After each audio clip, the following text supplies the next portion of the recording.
Good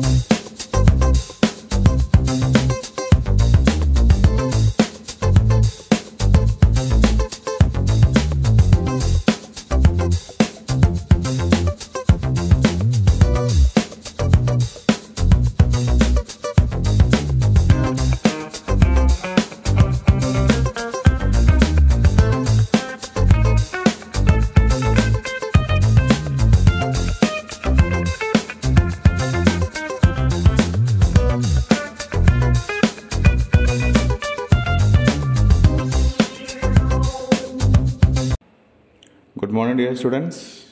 എല്ലാവർക്കും ഒരിക്കൽ കൂടെ അക്കൗണ്ടിംഗ് ഫോർ മാനേജ്മെൻറ്റിൻ്റെ നെക്സ്റ്റ് ക്ലാസ്സിലേക്ക് സ്വാഗതം. അപ്പോൾ നമ്മളിന്ന് ഡിസ്കസ് ചെയ്യുന്നത് ചാപ്റ്റർ 3യുടെ ലാസ്റ്റ് പോർഷനാണ്. അപ്പോൾ അതിൽ പാർട്ട് 6 ആണ്, റേഷ്യോ അനാലിസിസ്. ഇപ്പോൾ ഈ ചാപ്റ്ററിൽ നമ്മൾ വിവിധതരം റേഷ്യോസിനെ പരിചയപ്പെട്ടു. പിന്നെ ഇന്ന് നമുക്ക് മനസ്സിലാക്കാനുള്ളത് അതിലെ ലാസ്റ്റ് ടൈപ്പ് റേഷ്യോ ആയിട്ടുള്ള മാർക്കറ്റ് ടെസ്റ്റ് റേഷ്യോസാണ്. അത് പരീക്ഷയെ സംബന്ധിച്ചിടത്തോളം അത്ര വലിയ ഇമ്പോർട്ടൻ്റ് ഇല്ലാത്തൊരു റേഷ്യോ ആണ്. കൂടുതലായിട്ടുള്ള ക്വസ്റ്റ്യൻസ് ഒന്നും വരാനുള്ള സാധ്യതയല്ല. എന്നാൽ പോലും അതിൽ 1-2 റേഷ്യോസ് നമ്മൾ മനസ്സിലാക്കിയിരിക്കണം. പിന്നീട് വരുന്നത് ബാലൻസ് ഷീറ്റ് കൺസ്ട്രക്ട് ചെയ്യാനാണ്. റേഷ്യോസ് നമുക്ക് തരും, അതിൽ നിന്ന് നമ്മൾ ബാലൻസ് ഷീറ്റ് ഉണ്ടാക്കണം. അങ്ങനെയുള്ള ക്വസ്റ്റ്യൻസ് ആണ്. ഓക്കെ, ഇപ്പോൾ സാധാരണഗതിയിൽ നമുക്കൊരു ക്വസ്റ്റ്യൻ തന്നിട്ട് പ്രോഫിറ്റ് ലോസ് അക്കൗണ്ടിലെ കാര്യങ്ങളോ അല്ലെങ്കിൽ ബാലൻസ് ഷീറ്റിലെ കാര്യങ്ങളോ തന്നതിന് ശേഷം റേഷ്യോ കാൽക്കുലേറ്റ് ചെയ്യാണ് ചെയ്യാം. പക്ഷേ ഇതിൽ ലാസ്റ്റ് അത് റിവേഴ്സ് ചെയ്യുന്ന ഒരു ഏരിയയാണ് ഇവിടെ വരുന്നത്. അത് റേഷ്യോസ് തരും, എന്നിട്ട് അതിൽ നിന്ന് നമ്മൾ ബാലൻസ് ഷീറ്റ് കൺസ്ട്രക്ട് ചെയ്യണം. അപ്പോൾ അതെങ്ങനെയാണെന്നുള്ള ഒരു ക്വസ്റ്റ്യൻ സാമ്പിൾ നമുക്ക് മനസ്സിലാക്കാം. ഇത്രയും കാര്യങ്ങളാണ് നമുക്ക് ഇന്നത്തെ ക്ലാസ്സിൽ മനസ്സിലാക്കാനുള്ളത്. അപ്പോൾ ഈ ചാനൽ ആദ്യമായിട്ട് കാണുന്നവരൊക്കെ ആണെങ്കിൽ മുമ്പത്തെ വീഡിയോസിൻ്റെ എല്ലാം ലിങ്ക് ഈ വീഡിയോയുടെ താഴെ ഡിസ്ക്രിപ്ഷനിൽ നിന്ന് കാണാം. അത് പോയിട്ട് കണ്ട് മനസ്സിലാക്കുക. ബാക്കിയുള്ള ക്ലാസ്സുകളൊക്കെ പറ്റുന്നിടത്തോളം പരീക്ഷയുടെ മുമ്പ് തന്നെ ഇടാൻ ശ്രമിക്കാം. ഓക്കെ, അപ്പോൾ ഇനി നമുക്ക് നമുക്കിനി ഇന്നത്തെ ക്ലാസ്സിലേക്ക് പോവാം. Market test ratios. Market test ratios എന്ന് പറഞ്ഞു കഴിഞ്ഞാൽ these ratios are used for evaluating the shares and stock which are traded in the market. മാർക്കറ്റിൽ ട്രേഡ് ചെയ്യുന്ന ഒരു കമ്പനിയുടെ ഷെയറുകളുടെയും അതുപോലെ സ്റ്റോക്കുകളുടെയൊക്കെ ഇവാലുവേറ്റ് ചെയ്യുന്നതിന് വേണ്ടിയിട്ടാണ് നമ്മൾ ഈ റേഷ്യോ യൂസ് ചെയ്യുന്നത്. അപ്പോൾ ഇതിൽ പ്രധാനമായിട്ടും ഒരു 3 റേഷ്യോസ് നമുക്ക് മനസ്സിലാക്കാം. ഒന്ന് ഏർണിങ്സ് പെർ ഷെയർ പറയും, EPS. അത് ഫ്യൂച്ചർ ക്ലാസ്സുകളിലൊക്കെ ഇമ്പോർട്ടൻ്റ് ആണ്. ഫിനാൻഷ്യൽ മാനേജ്മെൻറ്റിലേക്ക് ഒരു ഇമ്പോർട്ടൻ്റ് ആസ്പെക്റ്റ് ആയിട്ട് വരുന്നതാണ്. അപ്പോൾ എന്തായാലും തീർച്ചയായിട്ടും അത് പഠിച്ചു വെക്കുക. പിന്നെയുള്ളത് ഡിവിഡൻഡ് പെർ ഷെയർ ആണ്, DPS. പിന്നെ ഡിവിഡൻഡ് പേ ഔട്ട് റേഷ്യോ ആണ്, DP റേഷ്യോ. ഇങ്ങനെ 3 റേഷ്യോസാണ് നമുക്ക് മനസ്സിലാക്കാനുള്ളത്. ഇപ്പോൾ ഇവിടെ താഴെ നിങ്ങളുടെ ടെക്സ്റ്റ് ബുക്കിൽ നിന്നുള്ള പോർഷൻ തന്നെയാണ് എഴുതിയിട്ടുള്ളത്. അതിൽ ആ മാർക്ക് ചെയ്ത ഭാഗമൊക്കെ നമുക്ക് നോട്ടായിട്ട് എഴുതാവുന്നതാണ്. ജസ്റ്റ് എന്താണെന്ന് മാത്രം മനസ്സിലാക്കാം. ഫസ്റ്റ് വൺ ഈ ഏർണിങ്സ് പെർ ഷെയർ, EPS. അപ്പോൾ എന്തായിരിക്കും ആ പേരിനെ മനസ്സിലാക്കുക. ഏർണിംഗ് പെർ ഷെയർ ആണ്, ഒരു ഷെയറിന് എത്ര ഏൺ ചെയ്യുന്നു എന്നാണ് ഇവിടെ മനസ്സിലാക്കുന്നത്. അപ്പോൾ this ratio indicates the profits available to equity share holders per share basis. അതായത് ഇക്വിറ്റി ഷെയർ ഹോൾഡേഴ്സിന് അവൈലബിൾ ആയിട്ടുള്ള പ്രോഫിറ്റ് ഒരു ഷെയറിൻ്റെ അടിസ്ഥാനത്തിൽ ഒരു ഷെയറിന് എത്ര പ്രോഫിറ്റ് അവൈലബിൾ ആണ് എന്നൊരു രീതിയിലുള്ള കാൽക്കുലേഷൻ കാണിക്കുന്ന റേഷ്യോ ആണ് EPS എന്നുള്ളത്. ഓക്കെ, ഇനി ഇതെങ്ങനെ കാൽക്കുലേറ്റ് ചെയ്യുന്നു എന്നതാണ് ഇവിടുന്ന് അങ്ങോട്ടുള്ള സെൻറ്റൻസിൽ എഴുതിയിട്ടുള്ളത്. അത് താഴെയുള്ളതിൻ്റെ ഇക്വേഷൻ അത് തന്നെയാണ്, സെയിം ആണ്. EPS equal to net profit available to equity share holders divided by number of equity shares. അപ്പോൾ net profit available to equity share holders ആണ്. ഇക്വിറ്റി ഷെയർ ഹോൾഡേഴ്സിന് അവൈലബിൾ ആയിട്ടുള്ള net profit divided by number of equity shares. അപ്പോൾ അവർക്ക് എത്ര profit available ആണ് അതിനെ equity ഷെയർസിൻ്റെ എണ്ണം കൊണ്ട് ഹരിക്കുക. അപ്പോൾ ഇവിടെ നമ്മൾ ശ്രദ്ധിക്കേണ്ട കാര്യം, കമ്പനിയിൽ പ്രിഫറൻസ് ഷെയർസ് ഉണ്ടാവും. പ്രിഫറൻസ് ഷെയർസിൻ്റെ എണ്ണം നമ്മൾ ഇതിലെടുക്കരുത്. ഇത് ഇക്വിറ്റി ഷെയർസിന് മാത്രമായിട്ടാണ് നമ്മൾ ചെയ്യേണ്ടത്. അതുപോലെ തന്നെ ഇക്വിറ്റി ഷെയർ ഹോൾഡേഴ്സിന് അവൈലബിൾ ആയിട്ടുള്ള നെറ്റ് പ്രോഫിറ്റ് മാത്രമേ എടുക്കാനും പാടുള്ളൂ. ടോട്ടൽ നെറ്റ് പ്രോഫിറ്റ് എടുത്തിട്ട് ചെയ്യാനും പറ്റില്ല. ഓക്കെ, അതായത് പ്രിഫറൻസ് ഷെയർ ഹോൾഡേഴ്സിനുള്ള പേയ്മെൻറ്റൊക്കെ പ്രോഫിറ്റിൻ്റെ ഡിസ്ട്രിബ്യൂഷനൊക്കെ കഴിഞ്ഞതിന് ശേഷമാണ് ഇക്വിറ്റി ഷെയർ ഹോൾഡേഴ്സ് നോർമലി കിട്ടുന്നത്. അപ്പോൾ അവർക്ക് കൊടുത്തതിന് ശേഷം ബാലൻസ് വരുന്ന പ്രോഫിറ്റാണ് ഇവർക്ക് അവൈലബിൾ ആയിട്ടുണ്ടാവുക. അതിനെ ഇവരുടെ എണ്ണം കൊണ്ട് നമ്മൾ ഡിവൈഡ് ചെയ്യുന്നു. ഓക്കെ, അപ്പോൾ ഇവിടെ here net profit means the final profit after tax and preference dividend. ടാക്സും അതുപോലെ തന്നെ ആദ്യം നമ്മൾ ടാക്സ് അടക്കും, പിന്നീട് പ്രിഫറൻസ് ഹോൾഡേഴ്സ് ഉണ്ടെങ്കിൽ അവർക്കുള്ള ഡിവിഡൻഡും കൊടുക്കും. അതിനുശേഷം ബാലൻസ് വരുന്ന പ്രോഫിറ്റിലാണ് ഷെയർ ഹോൾഡേഴ്സിന് അധികാരം അല്ലെങ്കിൽ അവകാശം ഉണ്ടായിരിക്കുന്നത്. ഇനി നമുക്കൊരു എക്സാമ്പിൾ നോക്കാം. Example 19. Calculate EPS from the following information. Equity share capital 5 lakh, 10 rupees ഒരു ഷെയറിൻ്റെ വില. അങ്ങനെ മൊത്തം 5 ലക്ഷം രൂപയുടെ ഷെയർ ക്യാപിറ്റൽ ഉണ്ട്. അത് ഇക്വിറ്റിയാണ്, ശ്രദ്ധിക്കണം. രണ്ടാമത്തത് 10% പ്രിഫറൻസ് ക്യാപിറ്റൽ, അത് ₹50 ഒരു ഷെയറിൻ്റെ വില. അങ്ങനെ മൊത്തം 4 ലക്ഷം രൂപയുടെ പ്രിഫറൻസ് ഷെയർ ക്യാപിറ്റലാണുള്ളത്. അപ്പോൾ ഈ പ്രിഫറൻസ് ഷെയർ ക്യാപിറ്റലിൻ്റെ മുമ്പേ 10% എന്ന് കാണിക്കുന്നത്. ഈ 10%ൻ്റെ മീനിങ് എന്താണ്? 10% അവരുടെ പ്രിഫറൻസ് ഡിവിഡൻഡ് എന്നാണ് സൂചിപ്പിക്കുന്നത്. അതായത് അവരുടെ മൊത്തം ക്യാപിറ്റൽ ഉള്ളത് 4 ലക്ഷം രൂപയാണ്. ഈ 4 ലക്ഷത്തിൻ്റെ 10% ഡിവിഡൻഡിന് അവർ അർഹരാണ്. അവർക്ക് ലാഭം എത്ര ഉണ്ട് എന്നതിൻ്റെ ലാഭത്തിനനുസരിച്ചല്ല അവരുടെ ഡിവിഡൻഡ് വരുന്നത്. അവരുടെ ഷെയർ ക്യാപിറ്റൽ എത്രയാണോ അതിൻ്റെ 10% പ്രിഫറൻസ് ക്യാപിറ്റലിന് ഡിവിഡൻഡ് വരിക. ഓക്കെ. പിന്നുള്ളത് റേറ്റ് ഓഫ് ടാക്സ് ആണ്. അത് 50% ഓഫ് നെറ്റ് പ്രോഫിറ്റ് ആണ്. നെറ്റ് പ്രോഫിറ്റിൻ്റെ 50%. പിന്നെ നെറ്റ് പ്രോഫിറ്റ് തന്നിട്ടുണ്ട്. നെറ്റ് പ്രോഫിറ്റ് ബിഫോർ ടാക്സ് ആണ് തന്നിട്ടുള്ളത് 1,80,000. ആഫ്റ്റർ ടാക്സ് ആണെങ്കിൽ പിന്നീട് നമ്മൾ ഈ ടാക്സ് മൈനസ് ചെയ്യരുത്. ഇവിടെ ടാക്സ് അടക്കുന്നതിന് മുമ്പേ ഉള്ള പ്രോഫിറ്റ് എന്നാണ് പറഞ്ഞത്. അപ്പോൾ നമ്മൾ ടാക്സും കൂടെ അത് മൈനസ് ചെയ്യേണ്ടി വരും കാൽക്കുലേറ്റ് ചെയ്യുമ്പോൾ. ഓക്കെ. 1,80,000. ഇനി ഇതെങ്ങനെയാണ് അതിൻ്റെ സൊല്യൂഷൻ ചെയ്തിട്ടുള്ളത് നോക്കാം. EPS = ഇക്വേഷനൊക്കെ എഴുതുന്നു, ഞാൻ വായിക്കുന്നില്ല. ഇനി ആദ്യ ഇക്വേഷൻ്റെ മുകൾ ഭാഗം താഴ്ഭാഗം നേരത്തെ നമ്മൾ മനസ്സിലാക്കിയിട്ടുണ്ട്. റേഷ്യോ അല്ലെ ഏതൊരു ഇക്വേഷൻ ചെയ്യുകയാണെങ്കിലും ഇക്വേഷൻ്റെ മുകളിലെ ഭാഗം താഴെയുള്ള ഭാഗവും അതിൻ്റെ ഉത്തരം കണ്ടുപിടിക്കുക എന്നുള്ളതാണ് നമ്മളെ മുമ്പിലുള്ള ഒരു വെല്ലുവിളി. അപ്പോൾ അത് കണ്ടുപിടിക്കുക. ആദ്യം മുകളിലത്തെ ഭാഗം ചെയ്യണം. Net profit available to equity share holders അത് കാൽക്കുലേറ്റ് ചെയ്യാം. അപ്പോൾ നമ്മൾ ആദ്യം മനസ്സിലാക്കി net profit available to equity share holders equal to എന്താണ് വരുന്നത്? ടാക്സും അതുപോലെ പ്രിഫറൻസ് ഹോൾഡേഴ്സിനുള്ള ഡിവിഡൻഡും കുറയ്ക്കുക എന്നുള്ളതാണ് ആദ്യ സ്റ്റേജ് ചെയ്യാനുള്ളത്. എന്നിട്ട് ബാലൻസ് വരുന്നതായിരിക്കും അവർക്ക് ഉണ്ടാവുക. അപ്പോൾ നമ്മളിവിടെ നെറ്റ് പ്രോഫിറ്റ് ആഫ്റ്റർ ടാക്സ് കണ്ടുപിടിക്കുന്നു. അപ്പോൾ നെറ്റ് പ്രോഫിറ്റ് എൻ്റെ സ്ഥാനത്ത് എത്ര എഴുതുന്നു? 1,80,000 മൈനസ് അതിൻ്റെ 50% ടാക്സ് ആണ്. അപ്പോൾ അതിൻ്റെ മൈനസ് 50%, അതായത് 1,80,000 പകുതി എടുത്ത് കഴിഞ്ഞാൽ 90,000 വരും. അപ്പോൾ 90,000 ടാക്സ് ആയിട്ട് പോകുന്നു. ബാക്കി ഉണ്ടാവുന്ന പ്രോഫിറ്റ് അത് പ്രിഫറൻസ് ഹോൾഡേഴ്സിനും ഇക്വിറ്റി ഹോൾഡേഴ്സിനും കൂടെ അവൈലബിൾ ആയിട്ടുള്ള പ്രോഫിറ്റ് 90,000 അപ്പോൾ ഈക്വൽ ടു 90,000. ഇനി താഴെ അടുത്ത സ്റ്റേജിൽ ആരുടെ പേയ്മെൻറ്റ് കൊടുക്കുക? പ്രിഫറൻസ് ഡിവിഡൻഡ് കൊടുക്കുക. ഇപ്പോൾ പ്രിഫറൻസ് ഡിവിഡൻഡ് ഈക്വൽ ടു ഞാൻ നേരത്തെ പറഞ്ഞു 4 ലക്ഷം ഇൻറ്റു 10%. ഈ 10% വന്നത് അവരുടെ ഷെയറിൻ്റെ മുമ്പേ കാണിച്ചിട്ടുള്ള ആ റേറ്റാണ്. അപ്പോൾ അത് 4 ലക്ഷത്തിൻ്റെ 10% കാൽക്കുലേറ്റ് ചെയ്യുന്നു. ഇൻറ്റു 10/100 എന്ന് വെച്ചാൽ ശതമാനം, അല്ലെങ്കിൽ നിങ്ങൾക്ക് 10% എന്ന് അടിച്ചാലും മതി. നേരിട്ട് കാൽക്കുലേറ്ററിലൊക്കെ പെർസെൻറ്റേജ് ചിഹ്നം ഉണ്ടാവുമല്ലോ, അതിലടിച്ചാലും മതി. 4 ലക്ഷം ഇൻറ്റു 10 എന്നടിച്ചതിന് ശേഷം പെർസെൻറ്റേജ് ചിഹ്നം പ്രസ് ചെയ്ത് കഴിഞ്ഞാൽ നിങ്ങൾക്ക് നേരെ അതിൻ്റെ പെർസെൻറ്റേജ് കിട്ടും. അതൊക്കെ അറിയാലോ. അപ്പോൾ ഈക്വൽ ടു 40,000. അത് സിമ്പിളാണ്. അപ്പോൾ 40,000 അവരുടെ പ്രിഫറൻസ് ഡിവിഡൻഡ്. ഇനി ഈ 90,000 ബാലൻസ് ഉണ്ടായിരുന്ന ആഫ്റ്റർ ടാക്സ് പ്രോഫിറ്റിൽ നിന്നും ഈ 40,000 കൂടെ മൈനസ് ചെയ്യുക. അപ്പോൾ അത് മൈനസ് ചെയ്യുമ്പോൾ നമുക്കിവിടെ 50,000 കിട്ടും. അപ്പോൾ 50,000 രൂപയാണ് ഇക്വിറ്റി ഷെയർ ഹോൾഡേഴ്സിന് അവൈലബിൾ ആയിട്ടുള്ള പ്രോഫിറ്റ്. അപ്പോൾ നമുക്ക് ആ ഫിഗർ കിട്ടി. അപ്പോൾ ഇതിൻ്റെ മുകളിലുള്ള ഭാഗമായി നോമിനേറ്ററായി ഇക്വേഷൻ്റെ. അപ്പോൾ അവിടെ നമ്മൾ എന്ത് കൊടുക്കുക? ഈ 50,000 എഴുതുന്നു. 50,000 ഡിവൈഡഡ് ബൈ താഴെ നമ്പർ ഓഫ് ഇക്വിറ്റി ഷെയർസ് ആണ്. Number of equity shares 50,000 shares ആണ്. എങ്ങനെ നമ്പർ കിട്ടുന്നത്? ഇവിടെ ടോട്ടൽ 5 ലക്ഷം രൂപയാണ് തന്നിട്ടുള്ളത്. അതിനെ നമ്മൾ ഒരു ഷെയറിൻ്റെ പൈസ കൊണ്ട് ഡിവൈഡ് ചെയ്യുന്നു. അപ്പോൾ 5 ലക്ഷം ഡിവൈഡഡ് ബൈ 10 രൂപ. അപ്പോൾ നമുക്ക് 50,000 കിട്ടും. അങ്ങനെയാണ് അതിൻ്റെ എണ്ണം കണ്ടുപിടിക്കുന്നത്. ഓക്കെ. അപ്പോൾ ക്വസ്റ്റ്യനിലെ എണ്ണാണോ ക്യാപിറ്റലാണോ തന്നിട്ടുള്ളത് എന്നൊക്കെ നിങ്ങൾ നോക്കണം കേട്ടോ, തെറ്റിപ്പോകരുത്. അപ്പോൾ 50,000 ഡിവൈഡഡ് ബൈ 50,000. അപ്പോൾ നമുക്ക് എത്ര കിട്ടും? ₹1 കിട്ടും. അപ്പോൾ 1 രൂപയാണ് ഏർണിംഗ് പെർ ഷെയർ ഉള്ളത്. ഓക്കെ. ഇനി ഇതിൻ്റെ ഒരു സിഗ്നിഫിക്കൻസ് ഒക്കെ ഇവിടെ താഴെ കൊടുത്തിട്ടുണ്ട്. അതൊക്കെ മനസ്സിലാക്കി വെക്കുക. കമ്പനിയുടെ പ്രോഫിറ്റബിലിറ്റി ഇക്വിറ്റി ഷെയർ ഹോൾഡേഴ്സിൻ്റെ വ്യൂ പോയിന്റിൽ നിന്നുകൊണ്ട് നോക്കിക്കാണുന്ന ഒരു റേഷ്യോ ആണ് EPS എന്ന് പറയുന്നത്. ഓക്കെ. അപ്പോൾ അത്ര മനസ്സിലാക്കി വെക്കുക തൽക്കാലം. ഇനി നമുക്ക് നെക്സ്റ്റ് റേഷ്യോ ഇടുന്നത് ഡിവിഡൻഡ് പെർ ഷെയർ ആണ്, DPS ആണ്, ഡിവിഡൻഡ് പെർ ഷെയർ. ഇനി ഡിവിഡൻഡ് പെർ ഷെയർ എന്ന് പറയുമ്പോൾ നമുക്കിവിടെ ഇക്വേഷൻ കാണാം. Dividend paid to equity holders divided by number of equity shares ആണ്. ഡിവിഡൻഡ് പെയ്ഡ് ടു, അപ്പോൾ ഇവിടെ ഡിവിഡൻഡ് ഇതും മുമ്പത്തത് ഇത് തമ്മിലുള്ള വ്യത്യാസം എന്താണ്?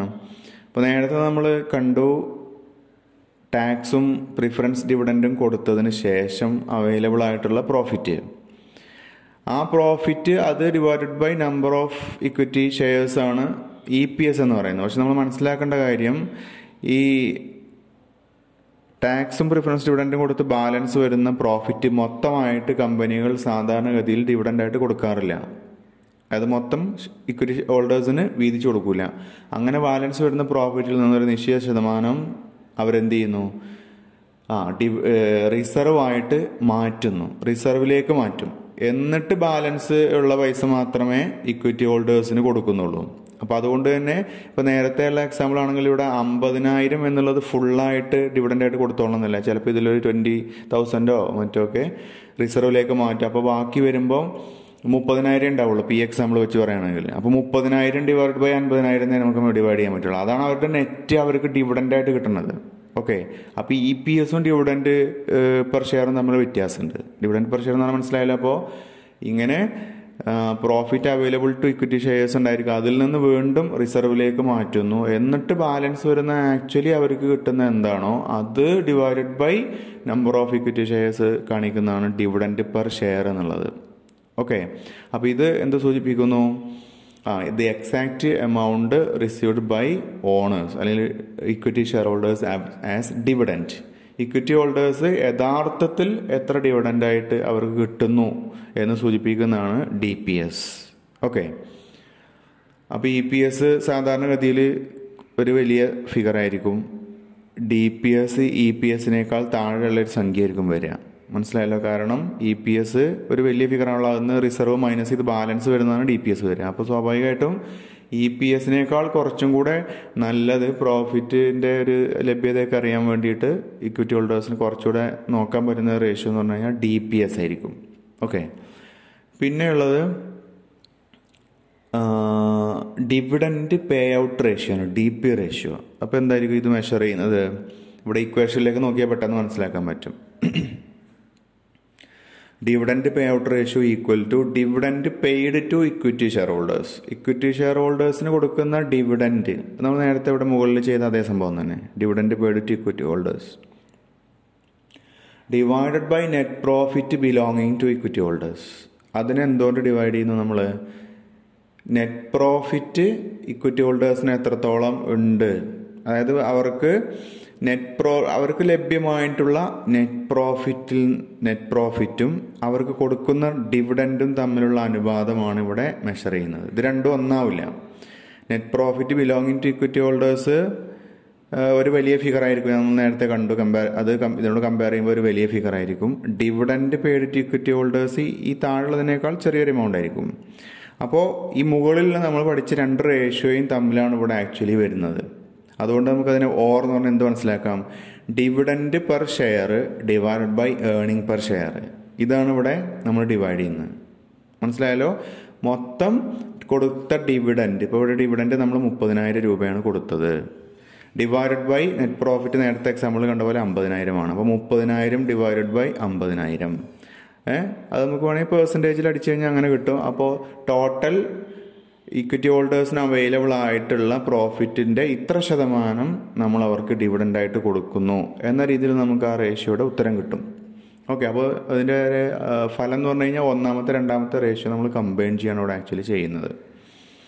ഇനി ഇതിന് good measure of dividend policy of company എന്നൊക്കെ കാണിക്കുന്നുണ്ട് ഇവിടെ താഴെ, അല്ലേ? ഇതിനൊരു കമ്പനിയുടെ ഒരു മെഷർ ഓഫ് ഡിവിഡൻഡ് പോളിസിയുടെ ഒരു ഗുഡ് മെഷർ ഓഫ് ഡിവിഡൻഡ് പോളിസിയാണ് ഈ റേഷ്യോ. ഓക്കെ, ഇനി അത് കൂടുതൽ പറയുന്നില്ല.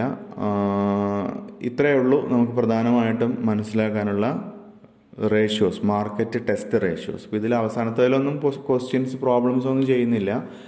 അതിൻ്റെ എക്സാമ്പിൾ ജസ്റ്റ് മനസ്സിലാക്കി വെക്കുക. അപ്പോൾ ഈ റേഷ്യോ എന്നുള്ള ഭാഗം അവിടെ അവസാനിക്കുന്നു. അതിൻ്റെ ടൈപ്സ് ഓഫ് റേഷ്യോയുടെ ഡിസ്കഷൻ ഈ ടോപ്പിക്കോട് കൂടെ അവസാനിച്ചു. ഇനി നമുക്ക് മനസ്സിലാക്കാനുള്ളത് ഇതിൻ്റെ രണ്ടാമത്തെ പോർഷനായിട്ടുള്ള construction of balance sheet from റേഷ്യോസിൽ നിന്നുള്ള ബാലൻസ് ഷീറ്റിൻ്റെ കൺസ്ട്രക്ഷനാണ്. അപ്പോൾ ഇത് നോർമലി എസ്സേ ആയിട്ട് വരാറുള്ള ഒരു ക്വസ്റ്റ്യനാണ്.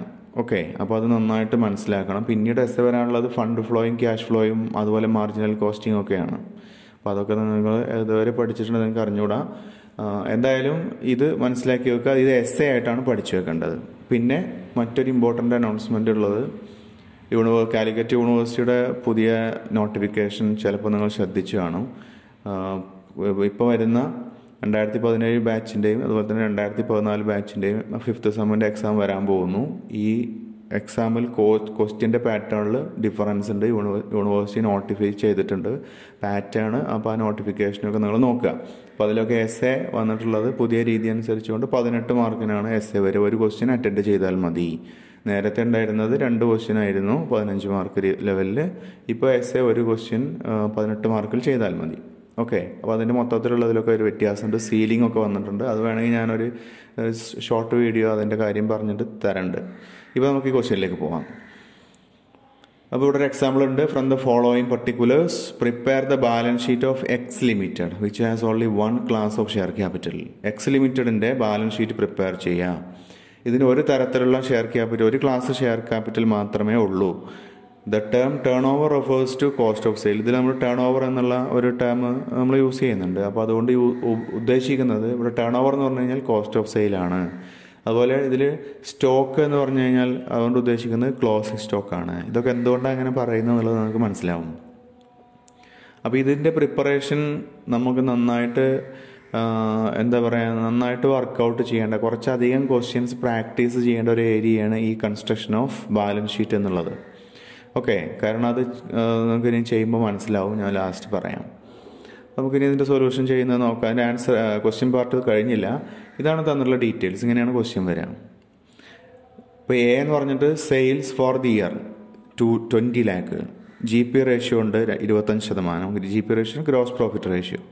Current ratio, acid test ratio, stock turn over ratio, debtors collection period 1.5 മാസം, turn over of fixed asset 1.5, ratio of reserves to share capital 1/3 ആണ് ratio of reserves to share capital. Then fixed asset to net worth 5/6. ഇത്രയും details തന്നിട്ടുണ്ട്. ഇത് വെച്ചുകൊണ്ടൊരു balance ഷീറ്റാണ് ഉണ്ടാക്കേണ്ടത്. Okay, അപ്പോൾ നമ്മളിനി ഇതിൻ്റെ സൊല്യൂഷനിലേക്ക് പോകണം. സൊല്യൂഷൻ നമ്മൾ സ്റ്റാർട്ട് ചെയ്യുമ്പം അതിലാദ്യം മനസ്സിലാക്കേണ്ട കാര്യം നമ്മൾ എവിടെ നിന്ന് തുടങ്ങണം എന്നുള്ളതാണ്. ഇങ്ങനെ ഒരു ക്വസ്റ്റ്യൻ കിട്ടിയാൽ അത് സ്റ്റാർട്ട് ചെയ്യാനുള്ള ഒരു ഹിൻഡ് ക്വസ്റ്റ്യൻ ഉണ്ടായിരിക്കും. ആ ഹിൻഡ് കണ്ടുപിടിക്കുക എന്നുള്ളതാണ് ഒന്നാമത്തെ ജോലി. ആ ഹിൻഡിലൂടെ നമുക്ക് ഇതിൻ്റെ എൻഡിലേക്ക് എത്താൻ പറ്റുള്ളൂ. അപ്പോൾ അതുകൊണ്ട് ഇങ്ങനെയുള്ള ക്വസ്റ്റ്യൻസ് ടെക്സ്റ്റ് ബുക്കിൽ കാണും. അപ്പോൾ മാക്സിമം ക്വസ്റ്റ്യൻസ് വർക്കൗട്ട് ചെയ്യുക, അതിൻ്റെ ഒരു ഐഡിയ മനസ്സിലാക്കി വെച്ചുകൊണ്ട്. ഓക്കെ, അപ്പോൾ ആദ്യം നമുക്കിവിടെ തന്നിട്ടുള്ളത് സെയിൽസ്. ഇപ്പോൾ ഒരു ഫിഗർ നമുക്ക് കിട്ടണം. ഫസ്റ്റ് നിങ്ങൾ അതാണ് നോക്കേണ്ടത്. ഇങ്ങനെ റേഷ്യോയിലുപരി ഇങ്ങനെയുള്ള ക്വസ്റ്റ്യൻസിൽ ഒരു ഫിഗർ നമുക്ക് തന്നിട്ടുണ്ടായിരിക്കും. ആ ഫിഗർ ആയിരിക്കും ഇതിൻ്റെ സ്റ്റാർട്ടിങ് പോയിന്റ്. അപ്പോൾ ആ ഫിഗർ കണ്ടുപിടിക്കുക, അത് വെച്ചുകൊണ്ട് നമ്മൾ മാക്സിമം ചെയ്യുക എന്നുള്ളതാണ്.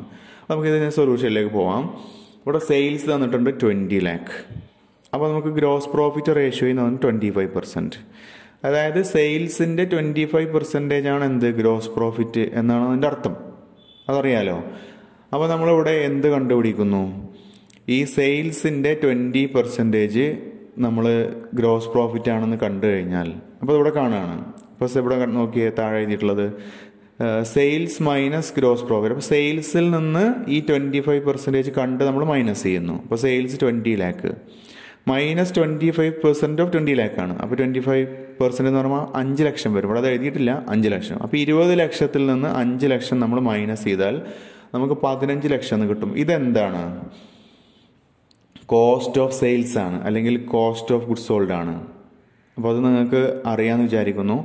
നമ്മൾ ഇത് ചെയ്യുമ്പോൾ balance sheet profit and loss account മനസ്സിൽ വെക്കുക. അതിൽ ആ മുകളിലത്തെ ഭാഗം ട്രേഡിംഗ് അക്കൗണ്ട്.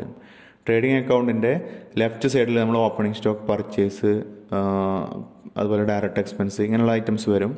പിന്നെ അവിടെ താഴെ വരുന്നതാണ് ഗ്രോസ് പ്രോഫിറ്റ് അല്ലേ. അപ്പുറത്ത് വലത് സൈഡിൽ ക്രെഡിറ്റ് സൈഡിൽ എന്ത് വരുന്നു? സെയിൽസും വരും. പിന്നെ ക്ലോസിംഗ് സ്റ്റോക്കും ഉണ്ടാവും. അപ്പോൾ ആ സെയിൽസിൽ നിന്ന് ഇവിടെയുള്ള ഓപ്പണിംഗ് സ്റ്റോക്കും പിന്നെ പർച്ചേസസും ഡയറക്റ്റ് മെറ്റീരിയലും ഇതെല്ലാം മൈനസ് ചെയ്യുമ്പോഴാണ് നമുക്ക് എന്ത് വരുന്നത്? ആക്ച്വലി ഗ്രോസ് പ്രോഫിറ്റ് വരുന്നത് അല്ലേ. ഈ opening stock plus purchase plus direct expense ഇതിൻ്റെ ടോട്ടലാണ് നമ്മൾ കോസ്റ്റ് ഓഫ് ഗുഡ്സ് സോൾഡ് എന്നുള്ളതുകൊണ്ട് ഉദ്ദേശിക്കുന്നത്. അതിന് ടോട്ടലാണുള്ളത് പറയാം.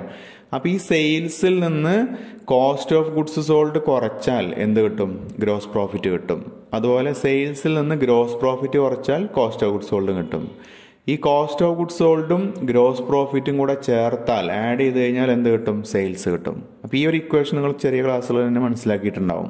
അപ്പോൾ ആ ഒരു ഇക്വേഷനാണ് ഇവിടെ അപ്ലൈ ചെയ്യേണ്ടത്. അതെന്തിനു വേണ്ടിയാണ് കണ്ടുപിടിക്കുന്നത്? ഈ കോസ്റ്റ് ഓഫ് ഗുഡ്സ് സോൾഡിൻ്റെ ഫിഗർ കണ്ടുപിടിക്കാൻ വേണ്ടിയിട്ടാണ്. അപ്പോൾ സെയിൽസിൽ നിന്ന് നമ്മൾ ഗ്രോസ് പ്രോഫിറ്റ് മൈനസ് ചെയ്തു. അപ്പോൾ നമുക്ക് 15 ലക്ഷം രൂപ എന്ന് കിട്ടി. ഈ 15 ലക്ഷമാണ് കോസ്റ്റ് ഓഫ് ഗുഡ്സ് സോൾഡ്. അപ്പോൾ നമ്മളിവിടെ നിന്ന് ഈ ക്വസ്റ്റ്യനിൽ കോസ്റ്റ് ഓഫ് ഗുഡ്സ് സോൾഡ് കണ്ടു. കോസ്റ്റ് ഓഫ് ഗുഡ്സ് സോൾഡ് കണ്ടത് എന്തിനാണെന്ന് വെച്ച് കഴിഞ്ഞാൽ നമുക്കിവിടെ next stock turn over ratio തന്നിട്ടുണ്ട്. സ്റ്റോക്ക് ടേൺ ഓവർ റേഷ്യോ 15 ആണ്, 15.